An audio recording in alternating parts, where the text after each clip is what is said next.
Coming up, there may be hope in Washington, where at least one leader on Capitol Hill seems to get it. Colorado Congressman Polis hosted an expo on the need for weed. Make it legal, make it right. I'm going to talk to him next. And tonight's trivia question: how much money was spent in legal marijuana sales in North America last year? $420 million, $2.8 billion, $6.7 billion, or $930 million? The answer coming up after this.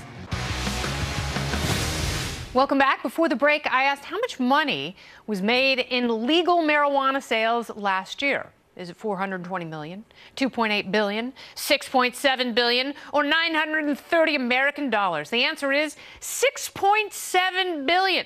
That includes both medical and recreational marijuana. I know, you've done both kinds tonight. How dare you?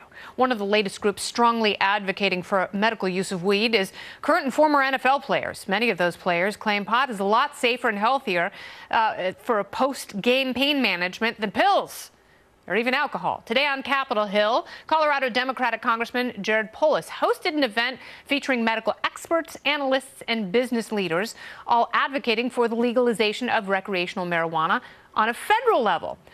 And he is here, Polis, an advocate for the use of cannabis instead of opioids, something those NFL players are very much in favor of. He joins me now. Welcome back, Congressman Polis.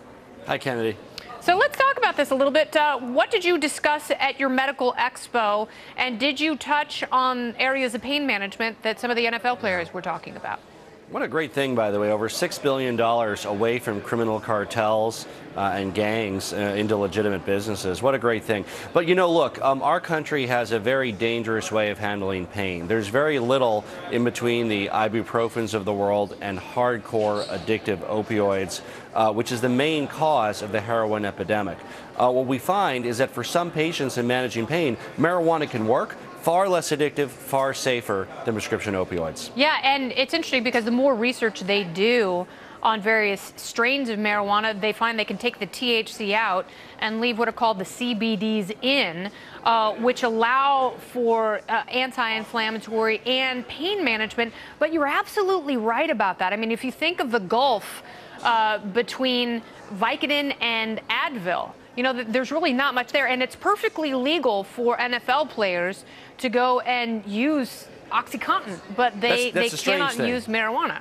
Yeah, isn't that strange? They have to go right to a much more dangerous, addictive compound and bypass one that is far less addictive. You know, states that have medical marijuana have 25% less opioid overdose deaths. And frankly, I think that's a big part of it, is people are smart and they're realizing that rather than risk getting hooked on some of those prescription opioids that too many doctors hand out like candy, they should try something like marijuana first to see if it works. And in some places, that's what people have done, because when you do get addicted to pills and those prescriptions run out because of various pieces of well-intended legislation, people can't afford it. They can't afford pills in the black market, so they go and find heroin on the street, which is much cheaper, but then that's laced with elephant tranquilizers that can kill you and is almost undetectable. Now, you have flirted with running for governor of the state of Colorado, and I spoke with one of the founders of Project Sam a couple weeks ago,